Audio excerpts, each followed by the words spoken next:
G'day guys, welcome to the latest episode of Beyond the Tape, a podcast where we chat to people doing rad things in the mountain bike industry, mainly in Australia and kind of around the world a little bit as well.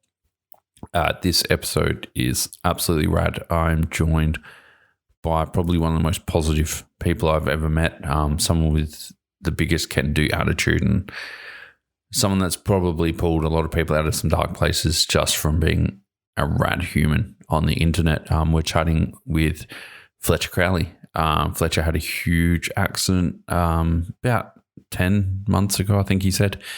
And yeah, left him in a wheelchair, and his kind of growth and the way he's taken on everything after that is amazing and truly inspiring. So you should definitely follow him out on Insta because, man, you will have a barrel of laughs if you see half the stuff this guy's doing. So yeah, super stoked to have him on board. I'd like to thank the supporters that have kept this podcast going for the last few years. We've got Trek Bikes absolutely frothing their Fuel EX still. Some of the best bikes on the market, and yeah, bit of an EO FY sale going on over there at the moment, so jump on board. Same with Frank to Mountain Bike Apparel, Australian mountain bike apparel brand from WA. Absolutely love their kit. They've just dropped a fresh water jacket, which is sick because it's finally raining and it's raining hard. Don't forget, they've got an end of financial year sale. If you missed that, use Beyond the Tape over at the checkout and get yourself a deal. Anyway, Shred Bike Care, keeping the mud off my bike in this crazy season. Absolutely loving their Cerakote ceramic covering on the bike. Keeps it protected from all scratches and any kind of mud. You know those minor scratches when you scrub the mud off? It's just keeping that away from the paint. So absolutely frothing that. Again, Beyond the Tape for a 20% discount over there. Fist handwear, man, they're they're cold weather gloves that keep your hands warm. Absolutely killer in this weather. You don't lose any of the feeling through your palm, but they keep your hand warm. It's pretty unique, and the way they work is amazing. Their winter gloves, definitely jump over and grab some of those to get you through this cold season. We have a top of 9 here today. Unreal. Lead Out Sports are bringing in the best tools and components. Still frothing with my Unite pedals. There is nothing grippier, nothing more sturdy, and damn, they just work. And man, yeah, love them. Capped Out Caps are keeping my head stem looking good, and Oakley are keeping my eyes protected. Hopefully get some fresh lenses from those guys soon. We'll do a bit of content around them. Absolutely love their glasses. So yeah, as I've mentioned before, this is kind of wrapping up this podcast. So this is probably episode 2 of the last 10. Hope you enjoy it. It's a banger. And for one last time, as per usual, grab a beer, grab a water, grab a wine, grab whatever makes you happy, and enjoy the potty. It's sick. Yeah, sweet. Awesome. You're happy to kind of jump straight in? You got any questions or anything? Yeah, no, for sure. Let's do it. Sick. Yeah, well, Fletcher Crowley, welcome to the potty. Thanks for coming on. Thank you. Good to be here. Yeah, it's good to have a chat. I wanted to do it in person, but I don't think I'm heading up your way anytime soon, unfortunately. Yeah, no, that's all good. This will do. For those who haven't followed along or don't know you, who are you and what are you going to do? And yeah. Well, I'm Fletcher. I had a mountain bike accident almost 10 months ago now, which I broke my T8 and T9 vertebrae, which left me paraplegic. I was in rehab for 6 months, been home for 5 now, just working back at the bike shop, waiting for my adaptive bike to come, back at school, just getting after it. Sick. But essentially, at the base of it, you're still a mountain biker, right? You've always ridden bikes? 100%. Yeah. So I was riding I started riding in 2020. So I've been riding for 4 years. But as soon as I started, it was everything. It was all I did. And then, so I was coaching at the Big Air Bike Park as well, working there. Sick. Yeah. Yeah. Yeah. So I was working there with all my mates and working at 99 Bikes as well, just building bikes, selling bikes. But yeah, it was everything really. 4 years is pretty quick, right? Yeah, you're pretty damn good. You always. Thank you. Did you kind of take to it pretty easily, or?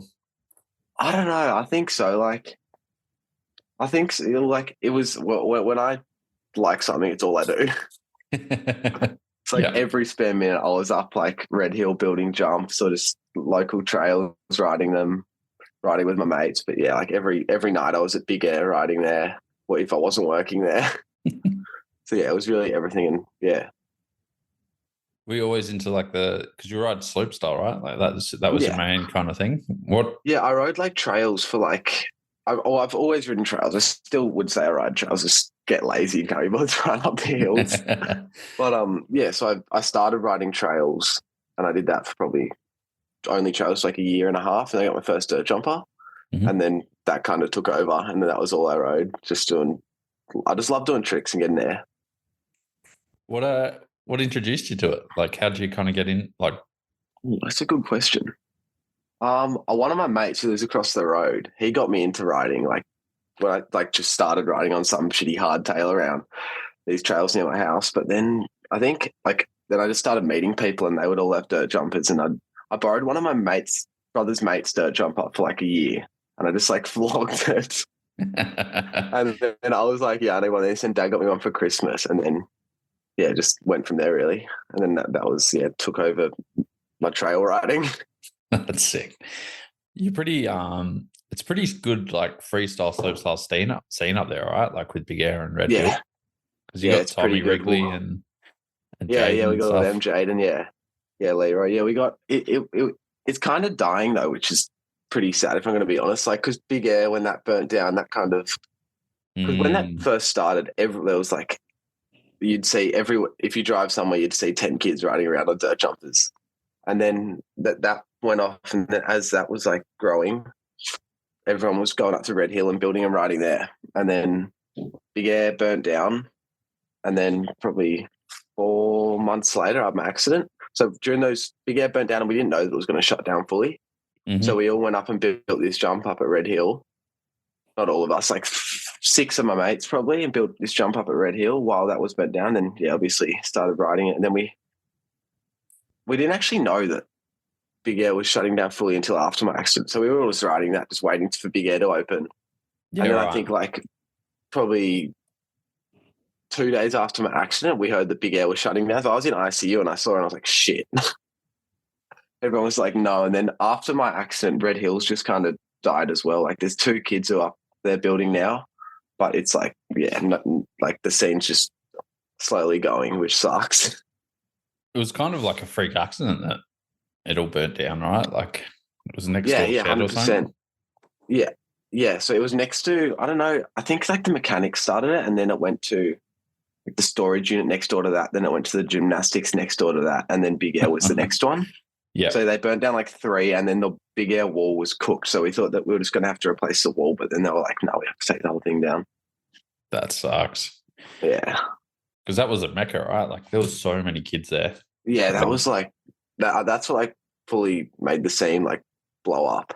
Like, yeah, that was huge. Everyone was there all the time. It was like, if you went there, you'd see at least 10 people, That's unreal. It's like the old skate park days. Yeah, exactly. Yeah, that's it. So that Red Hill step up, like, what were you guys kind of using that for? Was it just that one jump that you guys built, or did you have something else? Yeah, so it used to be a pro line, like the big Red Hill pro line that probably wasn't running for like maybe like 4 or 5 years. I've never ridden it. Like I wasn't riding when it was running. So we were like, oh, it's just crumbling. We'll just use the dirt. We'll take one of the landings that was already there. So there was like a jump over a jump. Yeah. Like a jump over a shark fin, and then another huge steep dirt jump, and then another one. So we turned the one over the shark fin into a long and low. And then the next one we fully got rid of and turned it into a big roller and put all the dirt from that onto the landing of the next one. So we made that landing like, we had like a 12-foot lip. We built a 12-foot wooden lip and took that in. And then the landing would have been like 15 foot from the top to the bottom. And then we were up there. I was building it like every arvo after school. Me and all my mates, we were going up there just stacking that. And then we got it running, and it was mint. That's so unreal. So you guys getting it done, eh? Yeah, exactly. That's it. That was Yeah, and then we probably had the day of my accident was like the first proper session of it. Like No. yeah, yeah. So we wrote it like we tested the long and low because everyone was like the long and low is not going to work. They were like it's way too big. And me and my mate Ted and a few others, we were like, no, we got faith in this. So Ted tested it. Ted Oakley, I don't know if you've heard of him. Yeah, man. I know Ted. Yep. Yeah, so we tested that. Ted ate shit on the first one, went way too far because everyone was like, it's too big, you won't get the speed. Yep. So he was like, I'm going to go as quick as I can. He landed like flat, jumped off his bike. He was fine. And then the next day, it was like, well, we've properly finished the actual kicker, the actual trick jump, and then Wriggles was the first one to properly hit it. Tom Wrigley, of course, yeah, he was the first one, and then it was me, and we were just riding it all arvo. I probably did like 20 laps of it, just straight backies, because the whole time building it, I was like, I want to double flip this jump. So I did like probably 10, 20 straight backies and just sussing it every time, just going as big as I could. And like I knew I could get it around. It was just if I could get it around enough to land it clean. So I went for one. And the first one was probably the closest. Like I landed at my feet just blew off and it, like maybe go over the bars. Mm-hmm. And I was like, the amount of adrenaline I had, I just did probably like 3 more like that. Yeah. And I don't know, I just couldn't stick because the dirt was still soft. So I was like kind of swerving out of it at the end, like washing out. Like I was fine. And then I did one and I just didn't pull hard enough. I think stuffed up the pump on the roller. Yep. So I didn't pull hard enough. I did one flip through my bike and kind of like slowed my rotation down and landed on my side. So I did like a flip and a half kind of, it landed on my back. So, and I was fine. I got up. I was like, nah, stuff this. I was just getting so pissed off because I was like so close, but so far. And then I did another one, basically landed it, but just kept like washing out or like blowing my feet off. And then I went up and I don't really remember much just from like the first or second attempt. And then I went up and then, I did the exact same thing as the other one. I just didn't pull hard enough and I just threw my bike and I pulled a bit harder than the first one that I bailed on. So I threw my bike and I just couldn't slow my rotation down. Basically just like, I'm so lucky I didn't break my neck. So I've landed like there and you can like, I had a huge bruise. I had a huge bruise on my head from my knees smashing me in the face. Like, so I was pretty lucky in my mind. Like, could have been so much worse. But I remember laying there and I was just like, oh shit. You can see in the video, I'm like touching my legs. I'm like, what's going on? I can't feel anything. Because it felt like they were still like floating. Because it was the first time I ever felt it. Now it's just normal, but like that first feeling that it just felt like they were in the air because I just couldn't feel anything. Yeah, right. But yeah. And then like Jaden and Wriggles, there was probably like 20 people up there, and Jaden and Wriggles were both. They just rushed over to me. Jaden, there's a video of him, and he's coming over, and he's like, "Don't move, don't move, don't move." So they just held me, and I remember I was holding Wriggles, like both their arms. I'm like, "This is fucked." But yeah, and then I've seen that. Like you did like a wrap up of last year or something, and you put like until you almost hit the ground in the video, and I was like, I don't want to watch the rest of this, man. Like, it looks so brutal. Yeah, it was a pretty brutal crash, but that's why I think I'm so lucky because I could have so easily broken my neck. Was it important having Jaden and Wriggles there? Because I remember I reached out to them afterwards, and I'm like, dude, I hope you guys are okay because that looked fucked.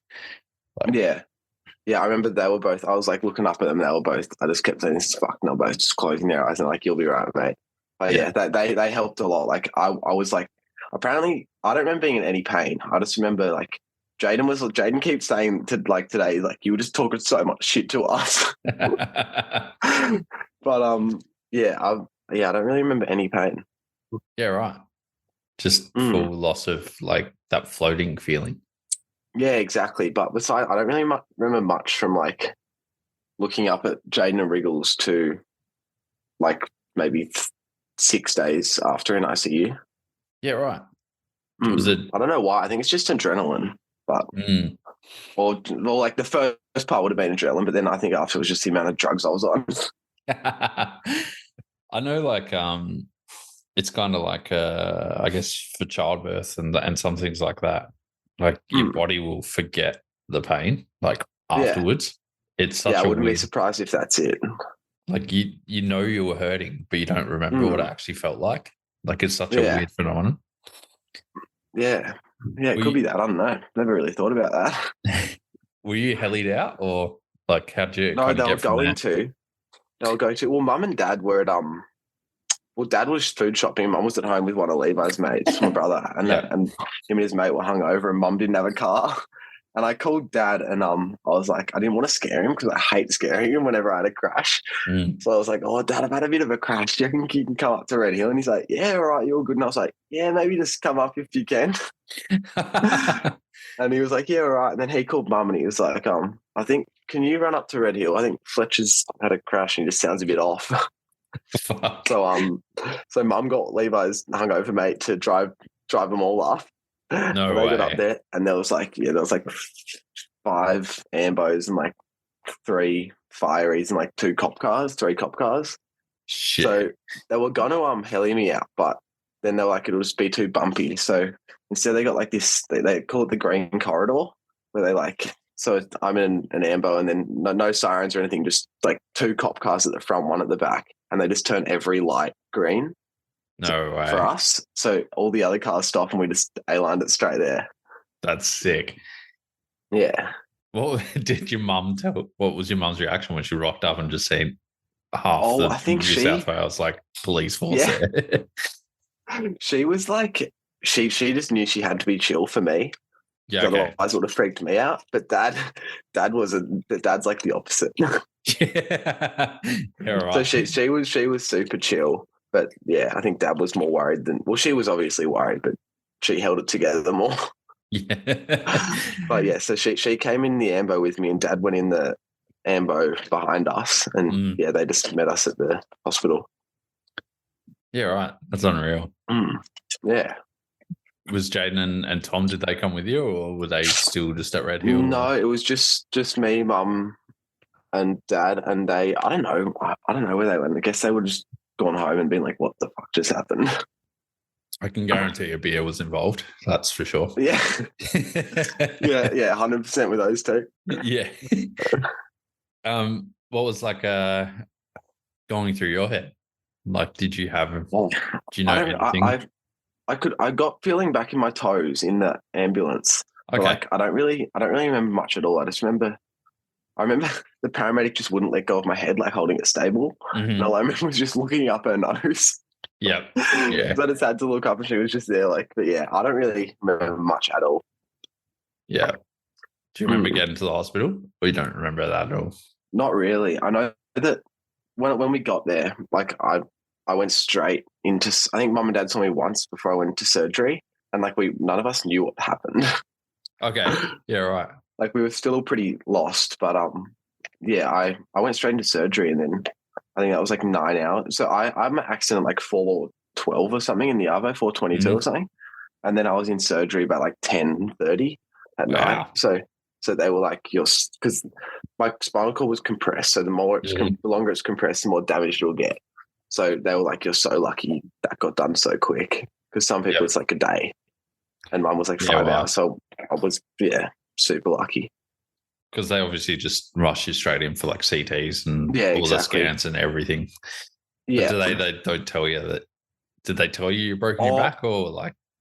Well, I think I would have worked it out, but I don't really remember when I found out at all, whether it was then or if it was 3 days into ICU. Like, because I don't remember much. But I know mum and dad found out because this doctor or something came, and mum was just like, she just looked at mum and like crossed her head. Yeah, and mum was just like, no. And mum didn't even ask like any questions, but she just took it as like, I'll never walk again. Yeah. So I don't know. I think, but I don't really remember much. Were you told that you won't ever walk again, or is it? Oh yeah, I was definitely told. I was told by, there was like a few doctors. We weren't the biggest fans of the doctors because they were just so close-minded. Like, and that I'd always be like, because you're going to be in a chair for the rest of your life and all stuff like that. And like one of them said I'll have like a 1% chance of walking again. But I don't remember when I was told. Yeah, right. I remember like Gordo from Tassie was saying he got the opposite. Like he was kind of told he wasn't going to walk again, but there were so many different avenues to go from there. Like he kind of got the good doctors. Like all the physios throughout the whole thing, like, and the OTs and stuff, they were like that they were all so good that they really that they were the ones we really liked, and because they were so like open-minded. They were like, you can, like, obviously you might be the same again, but it'll take a lot of work. But they were super. They look at how to do everything like differently. The doctors are all just like, medicine, do this. Yeah. Well, I guess like those ER doctors are used to diagnosing and not fixing. Yeah, exactly. Yeah, that's true as well. But yeah, the OTs are ready to go. Like they want to see you get up the physios, and go again. 100%. Yeah. Especially at the place where I go to physio now, it's so good that I was talking about before. They the physios there, it's like it's not like the rehab physio at all. It's more like, I don't know, they do everything differently. Yeah, okay. Like they're more about getting me moving and stretching and up on my feet and like walking. But I think that like the walking we do there, I think it's more just like bone density and stuff like that. 100%. And like not to like walk normally again, but to obviously like around the house, I could have a walker and just walk around the house, get to the bathroom and stuff like that. Yeah. Well, like they're not miracle workers. They're not going to magically like fuse your spine together. And 100%.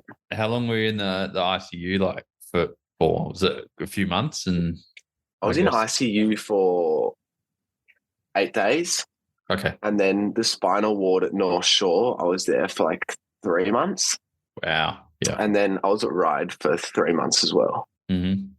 So yeah, but at, I think I got out of North Shore a bit quicker because they I was causing a bit of a ruckus there. Not a bad one, but I was just having fun.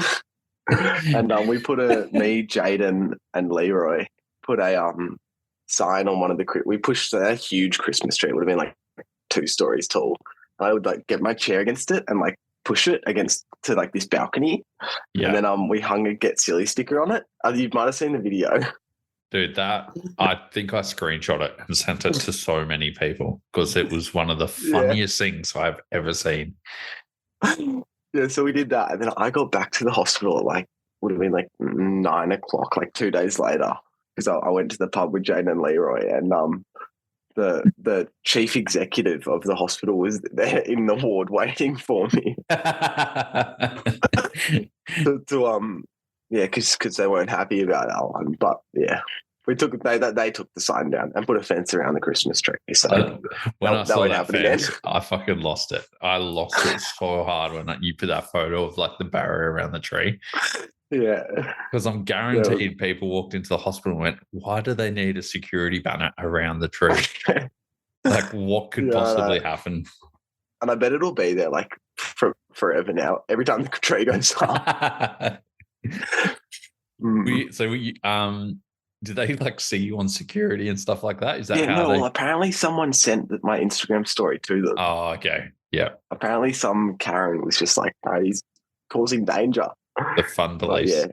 Yeah, exactly. And I was slow. I also, you have like this little cupboard in your, like I was in a ward, so I had like 4 other people in my room, but there was like curtains around us, and we had this little like a little cupboard next to your bed. And I was slowly taking the baubles from the Christmas tree. I'm putting them in my cupboard. So I had a cupboard full of baubles. That's too good. Yeah. But you were allowed out of the ward? You're not just stuck in there for 3 months, eh? No, so I got like, you get day leave when like, so as you progress, they'll give you day leave and then overnight leave.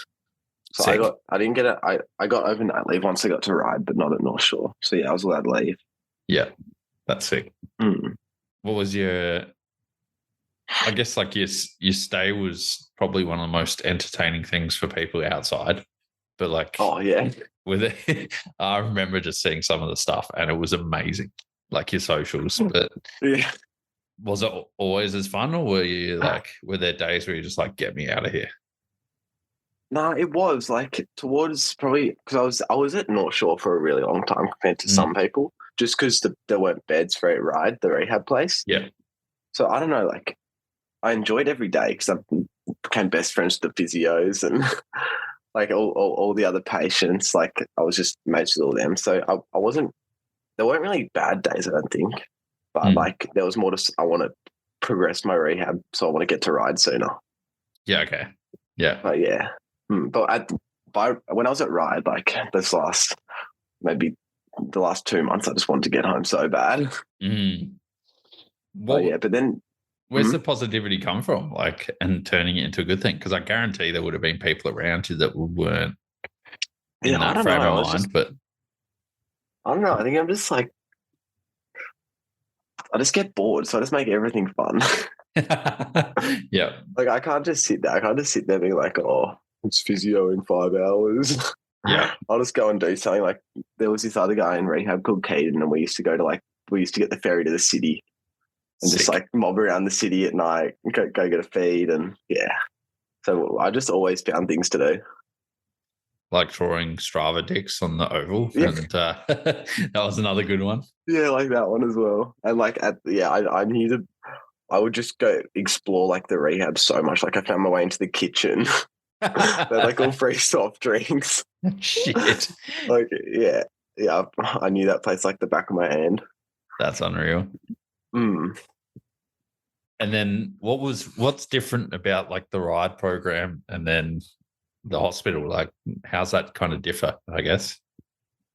Yeah, the ride's a lot. The hospital's like getting you healthy and mobile again. And then ride's like getting you home. Okay. Like at least for me it was. I think it was because like I learned car transfers at the hospital, and like I think they rarely taught them because I was there for so long, they like it was a bit different for me. Like I was also learning how to get home from there. Like I started my NDIS stuff there, but normally most people start all that whole process at ride. So yeah, the hospital's normally to get you healthy, and then rides to mainly get you home. Yeah. Okay. What's been, I guess, one of the hardest things then? Like car transfers are insane. Yeah. Have you done like any vans? Like, have you got into any vans? Like any higher? Yeah, I can do like most. Like I can. My mate has like a car with like 35-inch wheels and like a 4-inch lift, and I can get into that fine because my legs they'll lock out. Like if I lay back, my legs will lock straight out. So that's how I can stand up. It's like I can't balance or anything, but I can. Like I can just if I stand up, my legs will lock out. Yeah. If I pull myself up, they'll lock out, and then I can kind of just jump with my arms onto the chair. Yeah. Yeah.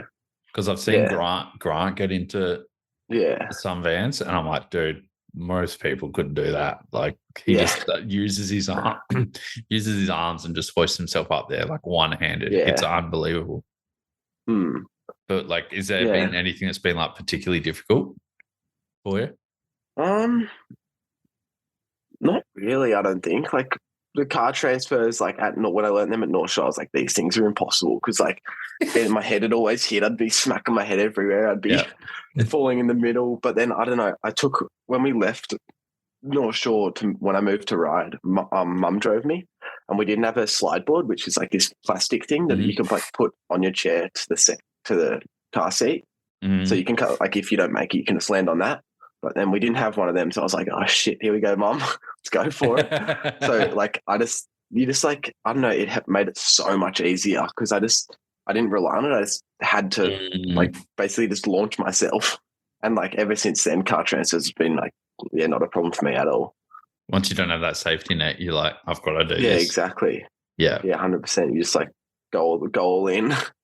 And then talk to us about I think his name was Bob as well. Was he? Oh yeah, Bob.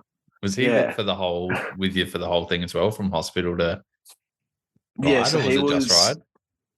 He had his accident, I think maybe like a month before me, but he went to all different. So he opened his car boot, and it was like it hit him in the head, and he like went to stand back and just fell back and broke his back.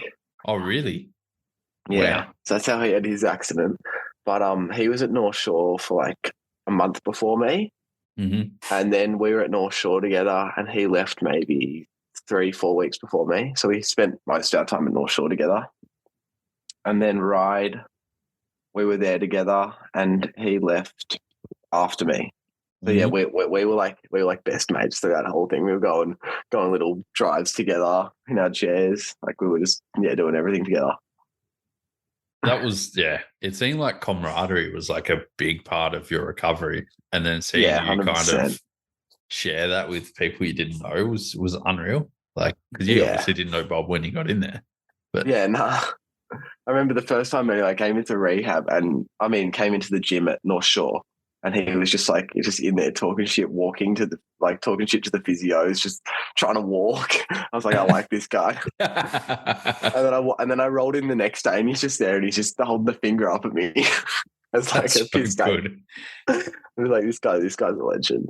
Yeah, that's too good.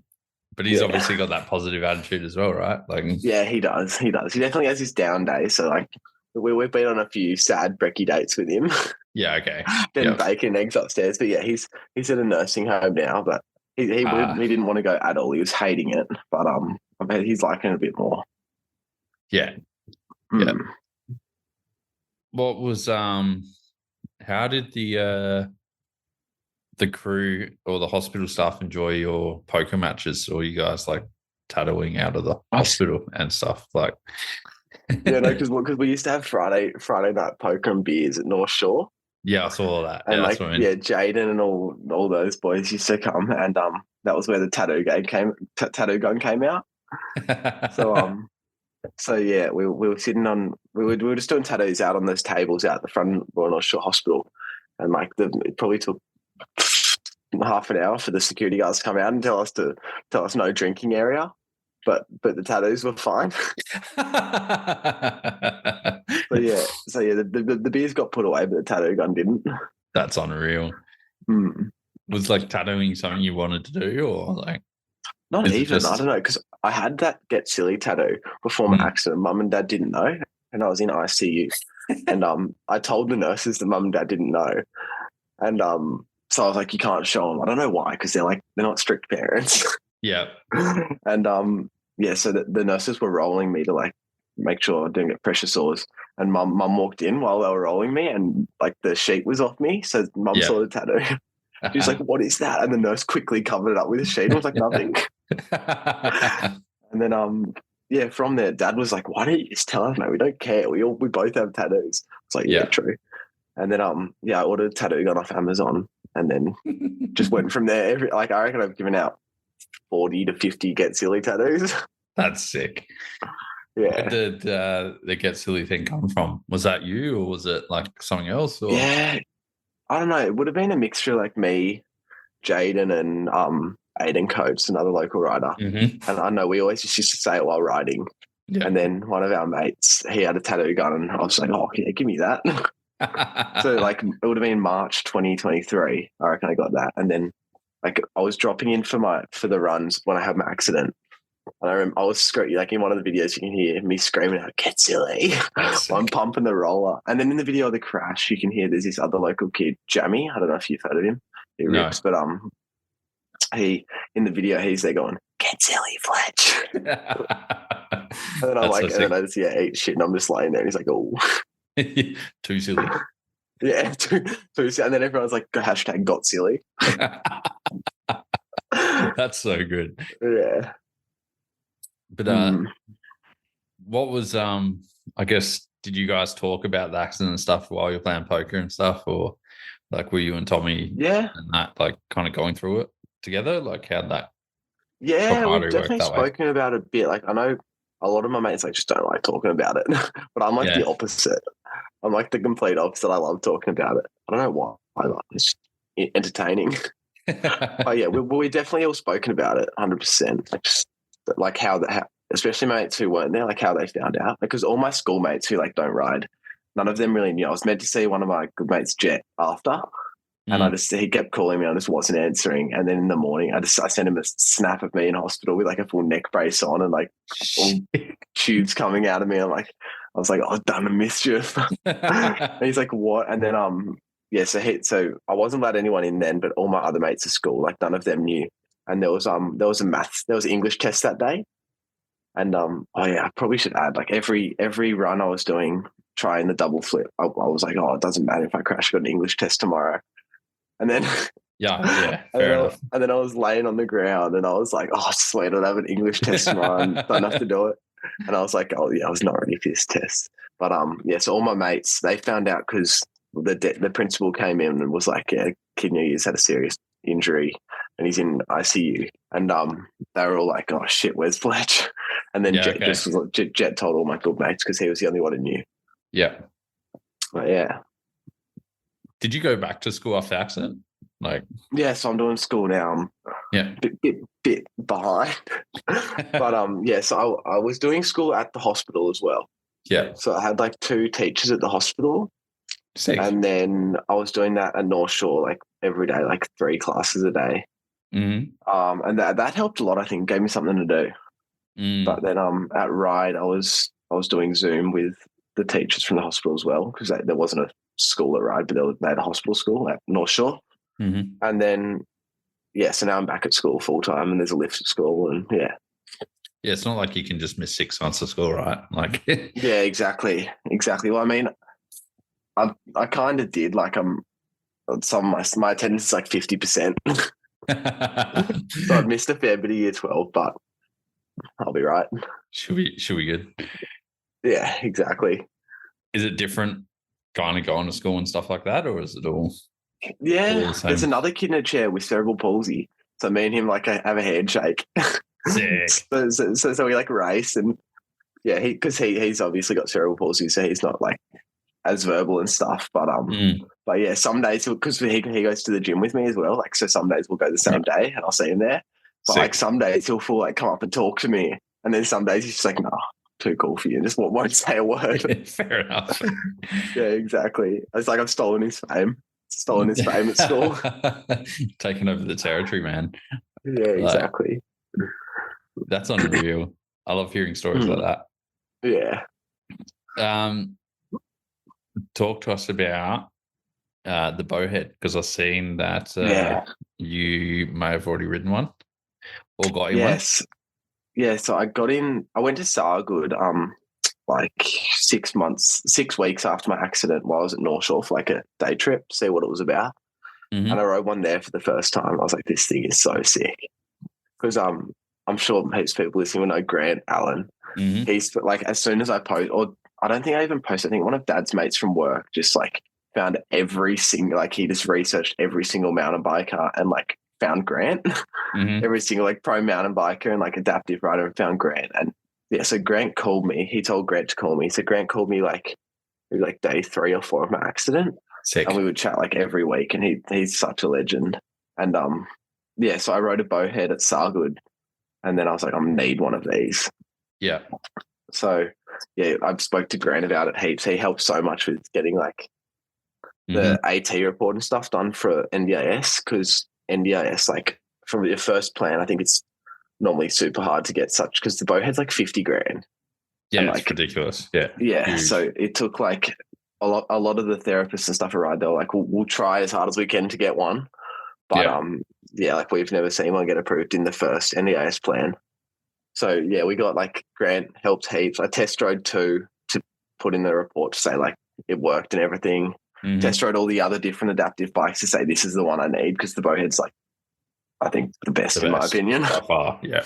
Yeah. So yeah, we got one of them, which was super lucky. So that's like it. I think Grant said it was getting shipped from Canada, hopefully like last week. So yeah. So hopefully in the next couple of weeks it'll be here. It was meant to be here like mid to end of June, but obviously there's delays in their end, which is fair enough. But yeah, I'm so keen to get one of them. Yeah, it's gonna be unreal. Yeah. What was it like? I think I sent you like a few profiles like Christina Villokas and Grant stuff, but what's it like seeing people like Grant or, Renee Junger and stuff? Like, yeah, they've been through very similar incidents to you, and then they're no different. Like, they're probably even more adventurous than what they were. Like, yeah, exactly. No, that's so sick to see, because I can't be stuck indoors. Like, I'm not an indoors person. I just want to get out there. Like, it's so sick to see them doing all that. And yeah, it's just like ripping on the bowheads as well. And some of the stuff Grant's doing is just unbelievable. Yeah, it's so sick. Like all those edits he's making and the custom paint jobs on those bow heads. Just love them. Yeah. I'm already trying to need to plan a road trip down there to ride with him or somewhere. But I'm sure I'll see him at all the comps at Green Valleys and stuff if he comes up. But yeah, party trains with all them on the bow heads will be so much fun. Did you take much notice of nationals and stuff from last year? Yeah, I saw heaps of that. I mean, like the adaptive group chat on WhatsApp as well, and it's so sick how much is happening. Yeah. Like the nationals. I'm that keen to go this coming one. Yeah. I think it'll be 2025. It'll be 25, yeah. Because it's only just happened, but it's a sick turnout. I know.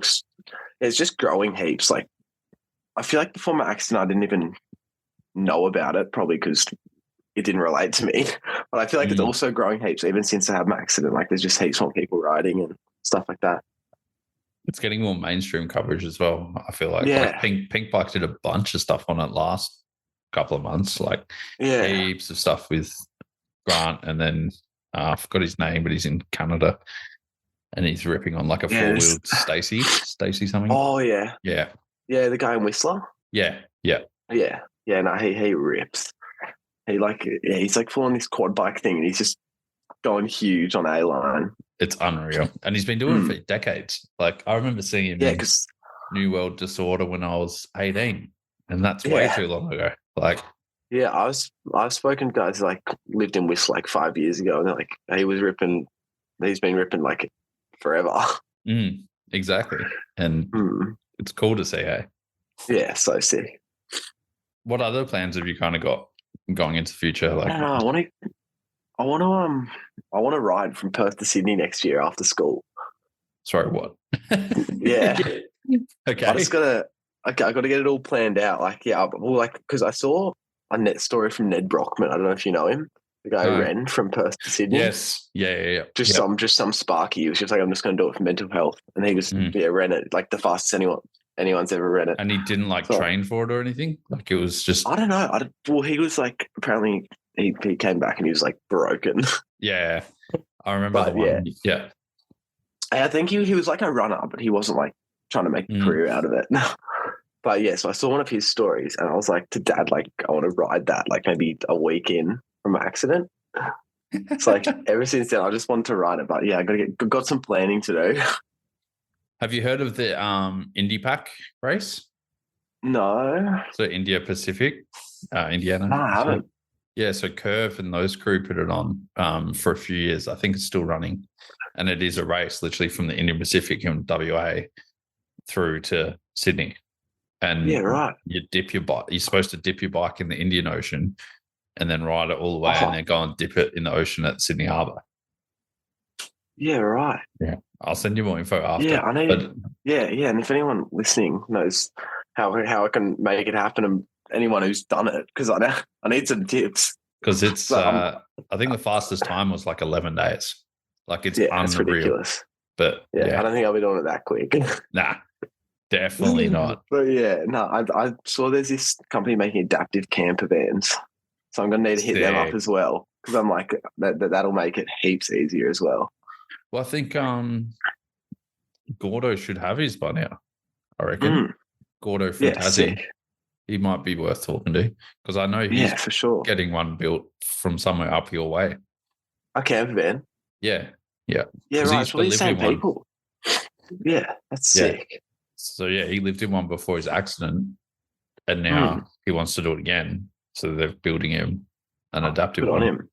Yeah. Good on him getting after it. But yeah, WA to Sydney would be unreal. Yeah, no, I definitely want. I was going to do it like 2 years to the date of my accident, so I wanted to leave 10th of September next year. Okay, sick. Yeah, sick. That's the plan, but plan's got some planning to do. The batteries, man. Like, are you gonna? Exactly. Are you getting the RX or are you getting the? I'm getting the RX and the one that I'll actually do some exercise. Otherwise, I won't be doing anything. Because knowing me, like I need another form. If I got the reach, because I'd be so lazy. I don't think it makes me work. I think it's harder than what Grant makes it look like. Like, Yeah. I know it's hard, but yeah, the RX, man, those guys, yeah, that looks Yeah. tough. Yeah. I think I'll be in the pain cave a fair bit, but it'll be worth it. It's going to be so sick. Mm. Why WA though? I'm still stuck on that, but why WA? Yeah, I don't know. I was just like, I don't know, it's just one side to the other. Yeah. But yeah, I don't know. I think I don't really know why. I just saw it and I was like, Dad, I'm doing this. That's sick. Mm. But yeah, there's no real reason, to be honest. I was going to do it and raise money for spinal cord awareness. Mm. But yeah, besides that, I was just accomplish something, I guess. Just tick something off that's like life changing. I think you've already done it, hey? Just saying. Yeah, I mean, maybe it doesn't hurt to do another. Yeah, exactly. Change your life multiple times. Yeah, that's it. Are there any other adaptive sports you've been looking at? Like you always got skateboards behind you. I went surfing last week. Yeah, how'd that go? I saw that. That was sick. But like I loved it. But I know me being me, I need something that's scary, like really scary. Like surfing, I know 100%. I used to surf, like Dad's a surfer. Yep. I used to surf like a fair bit. I've grown up surfing. But yeah, I don't know. I like being in the air. Okay. And like surfing, you got to be bloody good to be in the air. Yeah. Especially adaptive surfing. I don't think I've seen anyone do like airs adaptive surfing, but yeah, skiing as well, 100%. That's definitely second after riding. So adaptive skiing looks unreal. Like especially like the single chair, like single ski things. Yeah. Yeah. Have you seen Trevor Kennison? No. He he just released. He's like super. He did like a double flip on the sit ski and like did a flip from a rail. So he like hit a rail and flipped from that rail and landed on another rail, and the rails were like that wide. What? Yeah, and he just released maybe 6 months ago, released a Netflix documentary called Full Circle. Okay, and it's definitely a watch. He's insane. Is there like anyone else like that that's kind of inspiring you, or? Definitely him and Grant. Yeah, they're like the main two because I just love watching those two rip. But yeah, Trevor also rips on a boathead. I haven't spoken to him. He's from somewhere in America, but he's insane. Yeah, that's sick. It's such a inspiring thing to see crew just living their life. But also, especially after an injury like this. But it's also like kind of, I don't know how to put it, but for me, it's kind of like, what else are you going to do? Like, you're not going to sit around in your room all 100%. The time, right? Like, yeah, that's exactly how I think as well. Like, I know a lot of people after the accident said it takes ages for them to get out. Like, I spoke to one other person. They were in the hospital. I met in the hospital. They had the accident like 8 years ago, and they were like, for the first like 4 years, they were waiting till they could walk again to do something, thinking like that they would fully recover. And I was like, I'm not doing anything until I work out how to walk again. But yeah, she's out now, ripping into it. She's going to a Paralympics, I think, for horse riding. All right. So, yeah, right. Yeah. I probably called it the wrong thing. Whatever, equestrian. That's called. Yeah, that one. Yeah. So she had an accident on a horse, and now she's back out there doing it again. So that's so sick. Yeah, that's rad. I mean, like, you're just sitting down more, right? Like you're not dead. Yeah, exactly. Like 100%. It's still me. It's still no different. Have you had I know like the not walking thing is like 1/10 of all the things that have been, I guess, hard. How have you dealt with the other things as well? Like obviously you've got a few other stuff. Like where was your injury and is there much else you have to deal with? Yeah, so I'm T8, 9, but the doctor just measured with her fingers. So I just say T9 because that was what I was first called. Yeah. So yeah, I'm T9 and so I lose like all bladder and bowel function. Yeah, okay. So I have to use like a catheter. I use, there's a few different styles you can use, but I use a intermittent catheter. So you just put it in every time you go to the bathroom and take it out. But there's other ones like where you can get a SPC, which is like a suprapubic catheter, and it's like almost like a little tap that goes like into your bladder, and then you can just you can connect the leg bag so that your urine will just go in there, or you can just put a flip flow, it's called, so you can just turn it off, and then when you go to the bathroom, just turn it on and it'll empty into the bathroom. But yeah, I use a intermittent catheter because I don't know, I just rather have that than something in me the whole time. 100%. Yeah. But so it's that, and then just the bowel care in the morning, every morning, I guess. Which they're the main two differences besides the non-walking.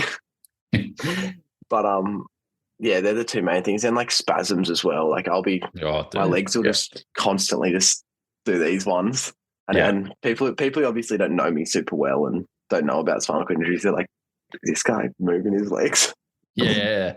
But that, and then also just pressure sores, like just skin checks. I'm super lucky. I haven't had any problems with that, but let's do the usual skin checks and look after yourself. And it's just the little things, hey, like the stuff exactly, because you take for granted, and then everyone's like, I feel like most people just think it's just not walking. Well, I know I did before my accident, but like I'd rather have like my bladder and bowel back 100% before walking.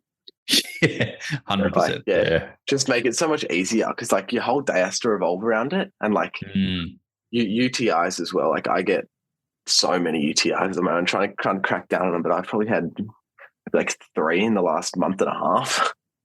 Yeah, it's like it's just it's a pain in the ass, but it's all about it. It's shit that people don't know. Like, I mean, it is, but at the same time, like, don't expect anyone to if you're not living around it. Yeah. So just trying to crack down on all that stuff, and it's hard when you're just in a dirty pub. Yeah, exactly. Or something like that, eh? Yeah. 100%. You have to be so clean, but just give it your best crack, and I'll work it out. Like, there's all these different things that I'm slowly working out to help my UTIs and stuff like that. Are you driving now as well? Did I see that? Yeah, so I've got my license, but my car report, like my car conversion, it got sent off Friday to get the NDAS to approve the mods. But I've got my license, so I'm just waiting to get the mods in, and then I'll be unstoppable. Are you doing the Bluetooth hand control? Or you got so I'm doing the satellite one. It's like it's the Bluetooth. It's the only Bluetooth one. With like the thumb control and stuff like that. Yeah, exactly. Yes, I know that, and then the brake on the right hand. I tried a few, but I don't know. That one was the most comfy for me. How's that kind of? Were you driving before? Yes, I haven't. I lost my license the day before my accident. Yep. So I had my Ps for probably 8. I got them in April, and I had my accident in September. So whatever that is, but so I lost my license the day before. I was speeding, but I like to say driving efficiently. Yep. So I was, it was literally the day before. I was at my mate's, like at some party, and Dad sent a message like, "Oh, you lost your license." So we paid it, and then I had my accident, and then we got the letter saying you're losing it, and then we tried to fight it, saying like he's going to be in hospital for 6 months, and when he is driving, he'll be with an instructor. And we didn't hear from Service New South Wales. I don't know who you guys use in Adelaide, but that's who like manages our licenses and stuff. We didn't hear from them for like 5 months.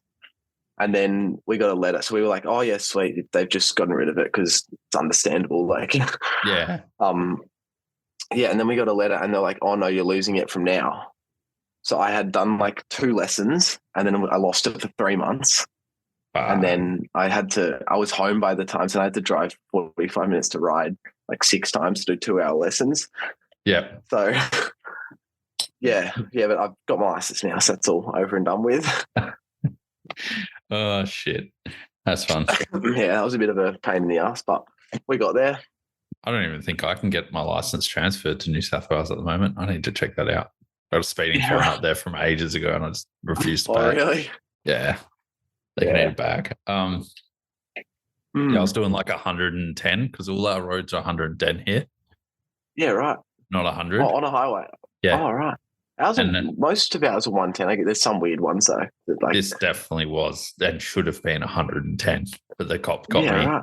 It was 100 zone in like rural New South Wales. So like, you're on 110 and 100 zone. Yeah, and there was like no intersections for literally like 10 kilometers. There was I would nothing. not have been happy about that. And it was the only car on the road. And he's come past me and he's like, done the U-turn, like fucking full sped after me and shit. Yeah. I'm like, are you serious, dude? Yeah. So I refuse Actually, to you pay got that. something better to do. Yeah. I don't blame you. No, he doesn't have anything better to do. So Yeah. he's in the middle of nowhere. But yeah, it's pretty funny. It's ridiculous. Might start wrapping things up here a little bit. Yeah, sweet. What advice would you have, I guess, to crew who might be in the same situation or have had a serious injury and need to rehab and stuff like that? Do you have much advice for crew like that? Yeah, I don't know. Like it'll always get better. Like whatever point you're at, you're worse. Yeah. Like it might be 2 steps back, 1 step forward sort of thing for a bit, but then you'll always beat it. Like just don't sit around wasting time. There's only a certain amount of time we got, so exactly. Yeah, man. Use all of it. That's sick. Is there anything you would regret or change from up to now? No. No, I wouldn't say so. Nothing. No, that's unreal. Probably things I would have done smarter, but I learned from them. So that's the main thing, eh? Try and learn from it. Yeah, exactly. Learn from everything. Use everything as a experience to grow, learn. And I don't know if this happens to you, but like if you've got a day where you're not motivated to go to rehab or not motivated to do anything or get out of bed or whatever, is there anything you kind of do to get motivated? Any music you listen to or anything like that? Yeah, I think music helps me so much.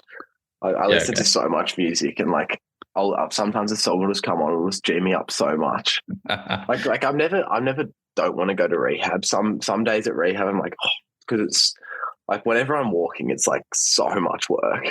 Yeah, because like I gotta like break my spasms, and it's like I can't even relate to anything because there's so much mind power more than anything. Like after physio, I'm just like dead. So I don't know. Yeah, like some days they're like I want to go, but I'm just like, oh, this is gonna be a mission. But here we are. I'm not gonna not go. So yeah, music helps me heaps. What have you been kind of listening to? I don't know. I listen to everything. I've been loving Avicii. Some Avicii songs, yeah, and just like anything really. But like, yeah, Avicii I've been listening to heaps. Sick. I'll have to check him out. Yeah, he's awesome. He's just like, he died like in 2016. Okay. But yeah, I love him. Yeah, it's sick. It's crazy how you find those sick old school artists, and then you realize, exactly. Yeah, they've passed, and you're just like, oh man. Yeah, one of his songs I used to listen to like every day at North Shore. There were a few songs I listened to like every day. Now whenever they come on, they just remind me of it. And like it's the nights, and it's like, it's just a banger. I used to listen to it like every night before bed. Oh, I'll definitely have a listen to it after this. Yeah, easy, man. Is there anything else you want to kind of talk about, or? I think we covered it all. Sick. Thanks, man. Yeah. Before we sign off, I did want to say like thanks for everything you put up on socials and like being such a positive vibe. I think I mentioned to you like, I was going through a pretty bad time mentally when you had your accident, and watching you and seeing that was pretty inspiring, and helped me get through some shit, which is fucking rad, man. Like, thank you. I'm so glad. Thank you. Thank you so much for having me on here. Man, I've listened to all your other ones and I froth them, so it's so sick to be on here. Thanks, man. Yeah. Definitely wanted you to be on as like one of the last guests for a while. So good. Yeah, sick. For sure. Easy, man. Well, I better let you get back to the rest of your weekend. That's so good. Thank you.